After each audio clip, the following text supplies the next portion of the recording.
ఇక జీవిత భాగస్వాముల మధ్య కూడా ఇప్పటిదాకా ఏదైనా సరే ఆ అన్యోన్యత గానీ, తర్వాత ఇద్దరి మధ్య ఉండే వాదోపవాదాలు గానీ, ఇలాంటివి కూడా క్రమేపీ కొంత తగ్గుముఖం పట్టి భార్యకి భర్త గాని, భర్తకి భార్య గాని కొద్దిగా సహకరించుకొని ముందుకెళ్ళే పరిస్థితులు కూడా ఈ వారం గోచరిస్తున్నాయి.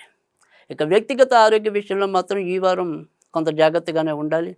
ముఖ్యంగా నడుముకి సంబంధించినవి గానీ, వెన్నుకి సంబంధించినవి గానీ, తర్వాత సడెన్‌గా ఏదైనా సరే రక్త సంబంధించిన విషయాలు అంటే ఇన్ఫెక్షన్స్ గానీ, సడెన్‌గా హిమోగ్లోబిన్ పడిపోవటం గానీ, ఇలాంటి వాటిల్లో కొంతవరకు ఇబ్బందులు తలెత్తడానికి ఉంది.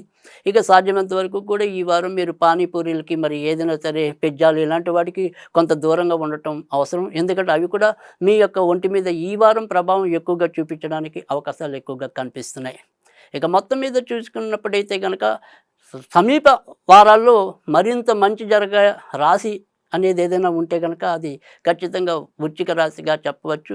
ఇప్పటిదాకా పడుతున్న బాధల నుంచి కొంత ముందుకొచ్చే పరిస్థితులైతే గనక వృశ్చిక రాశి వారికి ఎక్కువగా కనిపిస్తున్నాయి. ఇక ఈ వృశ్చిక రాశి వారు ఈ వారంలో ఏదైనా సరే ఆదివారం, సోమవారం, గురువారం వీరికి మరింత మంచి చేయడానికి అవకాశాలు ఎక్కువగా ఉంటాయి.